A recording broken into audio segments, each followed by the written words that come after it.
الحمد لله.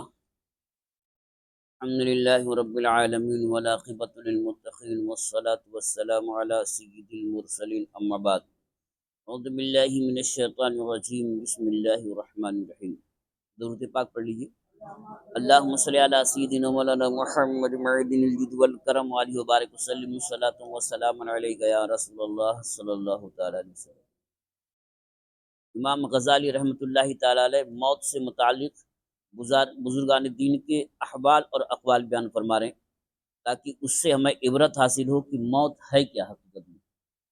فرماتے ہیں کہ حضرت سیدنا حسن بصری رحمۃ اللہ تعالی علیہ فرماتے ہیں موت نے دنیا کو رسوا کر کے کسی عقل مند کے لیے کوئی خوشی نہ چھوڑی. یعنی موت پر جو بھی سوچتا ہے اور غور کرتا ہے اور جسے اللہ نے عقل دیا ہے تو دنیا کی کوئی خوشی اس کے لیے باقی نہیں رہے گی. حضرت سیدنا ربیع بن خثیم رحمۃ اللہ تعالی علیہ فرماتے ہیں مومن موت سے بہتر کسی غائب چیز کا انتظار نہیں کرتا. نیز فرمایا کرتے کہ میری موت کی خبر کسی کو مت دینا، مجھے تیز تیز میرے رب کی طرف لے چلنا.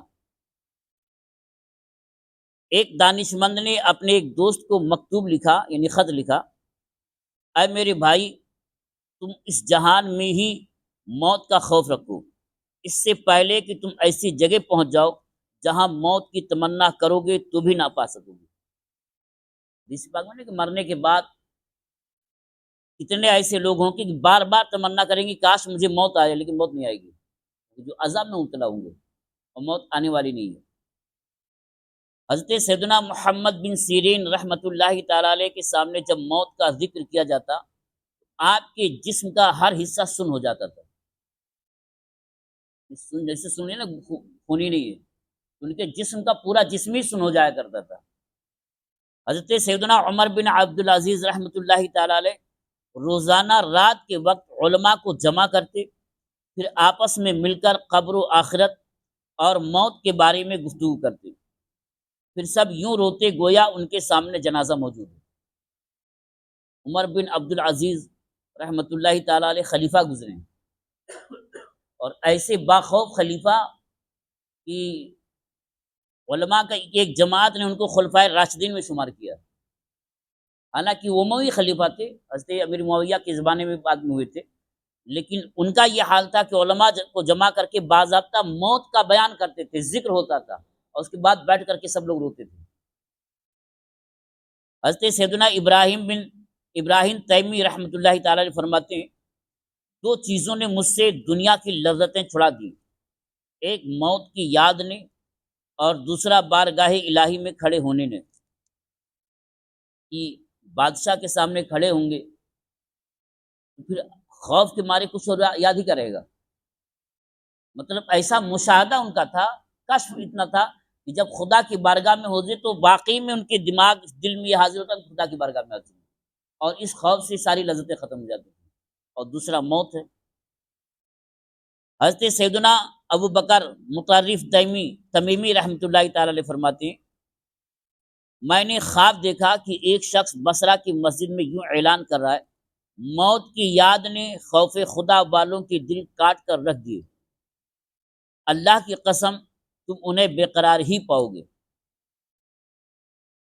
حضرت سیدنا کعب الاحبار رحمۃ اللہ تعالی علیہ فرماتے ہیں جو شخص موت کو پہچان لیتا ہے اس پر دنیا کی مصیبتیں اور غم ہلکے ہو جاتے ہیں، کیونکہ موت خود ہی اتنی بڑی مصیبت ہے کہ آگے کوئی مصیبت بچتی نہیں.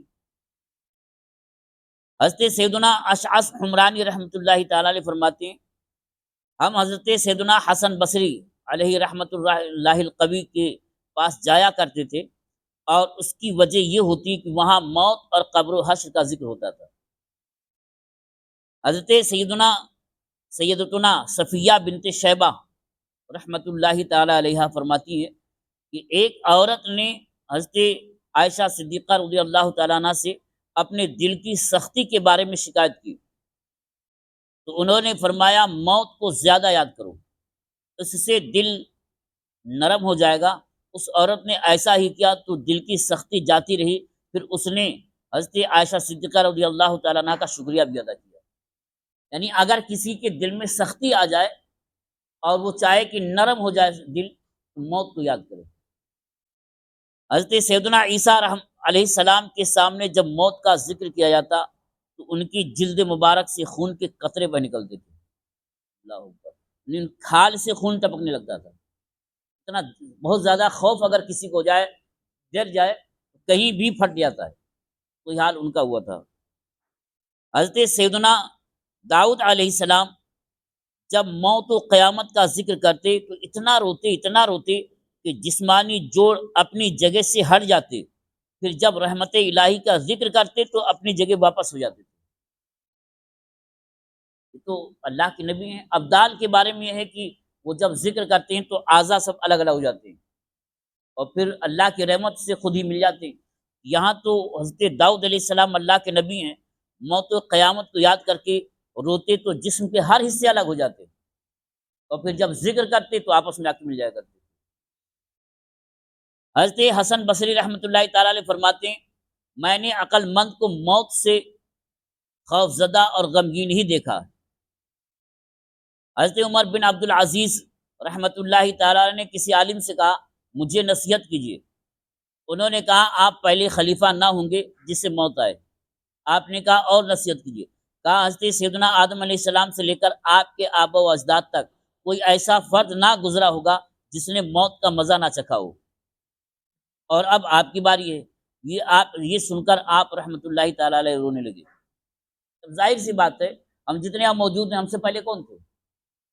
سب آئے، ہم سے پہلے جتنے بھی حضرت آدم سے لے کر کے اب تک آئے، اور اب نہیں ہے تو ہم کیسے رہیں گے؟ اس سے بڑھ کر کے نصیحت اور کیا ہونی چاہیے؟ جب موت یقینی ہے تو ہمیں نیکیاں ہی کرنا چاہیے۔ اللہ تعالیٰ میں آپ کو سمجھنے کی توفیق عطا فرمائے اور سمجھ کر اس پر عمل کرنے کی توفیق عطا فرمائے۔ وآخر دعوانا الحمدللہ رب العالمین۔ اللہم صلی علی سیدنا مولانا محمد معدن الجود والکرم وآلہ وبارک وسلم صلاۃ وسلام علیک یا رسول اللہ صلی اللہ تعالی علیہ وسلم۔